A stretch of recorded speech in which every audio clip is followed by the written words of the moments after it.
අද මම රසට පැස්ට එකක් හදන විදිහ තමයි අරගෙන ආවේ. මේක චූටි අයට වගේම ලොකු අයටත් රසට කන්න පුළුවන් කෑමක්. ඉතින් මේකට මම ඉස්සෙල්ලා පැස්ට ටික බොයිල් කරගෙන මේ විදිහට ඒක පැත්තක තියාගත්තා. ඊට පස්සේ පෑන් එකක් අරගෙන මම මේ දාන්නේ ෆ්‍රෙෂ් මිල්ක් එක. ඔයාලට ෆ්‍රෙෂ් මිල්ක් දාන්නත් පුළුවන් මේකට කොකනට් මිල්ක් එක පොල් කිරි එක දාන්නත් පුළුවන්. හරිද මොකද දෙකම කුක් ඒ කියන්නේ ඒක කුක් කරන නිසා ඒක ප්‍රශ්නයක් වෙන්නේ නැහැ වලට. එතකොට මේකට මම එකතු කරේ මේ ගම්මිරිස්. මගේ ඒ කියන්නේ මගේ ගෙදර තිබ්බේ වෙලාවේ ගොඩක් පවුඩර් වගේ තියෙන ගම්මිරිස් එක. ඒ වුණාට වලට අර පොඩක් කෑලි තියෙන විදිහට ග්‍රයින්ඩ් කරගත්ත ගම්මිරිස් එක තියෙන පොඩක් කෑලි තියෙන ග්‍රයින්ඩ් කරගත්ත එක අන්න ඒක නම් ගොඩාක් රසයි මේකට. ඉතින් මේ විදිහට දාලා පොඩක් කවලම් කරන්න. ඊට පස්සේ මම මේකට එකතු කරනවා මේ කෝර්න්ෆ්ලවර් එක. කෝර්න්ෆ්ලවර් චුට්ටක් දාන්න. කෝර්න්ෆ්ලවර් දාන්න මම පොඩක් ඒක අර මේ තික් කරගන්න ඕන නිසා තමයි පොඩ්ඩක් කෝර්න්ෆ්ලවර් දාන්නේ. දාලා කවලම් කරගෙන ඊට පස්සේ ඒකට දානවා මම චීස්. ඒ කියන්නේ ග්‍රේටඩ් චීස් එක. චීස් ටිකක් වැඩිපුර දාන්න. එතකොට තමයි රස එන්නේ ඒකේ. මේ විදිහට ග්‍රේට් කරපු එක තියෙනවා නම් ගොඩක් හොඳයි. ඉක්මනට මෙල්ට් වෙනවා කුක් කරගන්න ඊසි.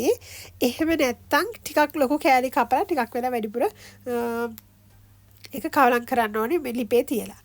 එතකොට හොඳට මෙල්ට් වෙලා හොඳ තික් ග්‍රේවි එකක් හැදෙනවා. මේ විදිහට පොඩ්ඩක් වෙලා තිබ්බම මේක මෙල්ට් වෙනවා. ඊට පස්සේ චුට්ටක් කුක් වෙන්නත් තියන්න. එතකොට හොඳයිනේ. ඊට පස්සේ මම මේකටම දාගන්නවා. දැන් මම අර හදාගත්ත මේ තඹගත්ත පැසල ටික. මේ තියෙන්නේ දෙන්නෙකුට. මම පොඩි අයට තමයි මේක හැදුවේ. මේ දෙන්නෙක්ගේ සයිස් එකට තමයි පැසල තියෙන්නේ.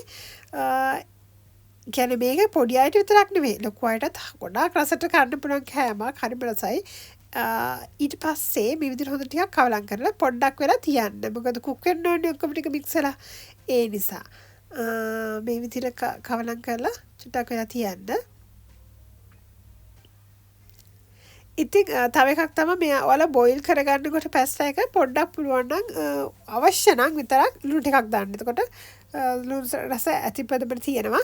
හැබැයි ඉතින් මේ චීස් වලත් ලුණු රස තියෙන නිසා ගොඩක් ලුණු දාන්න නම් එපා. එතකොට ලුණු රස වැඩි වෙනවා. හරි. ඊට පස්සේ මෙන්න මේ විදිහට තමයි රසට මේක ආවා. හරිම රසයි. මේ කියන්නේ පොඩි අයම ගොඩක් ආසාවෙන් කයි. එයාලට සැර නැහැ රසයි. අපිටත් එහෙම තමයි රසට කන්න පුළුවන්. ඉතින් අපි ලංකාවේ එතකොට මේකට මොකක් හරි මිරිස් සැරට කියන්නේ මිරිසට හදපු දෙයක් අපි මේකට එකතු කරනවා. ඉතින් කොහොමද?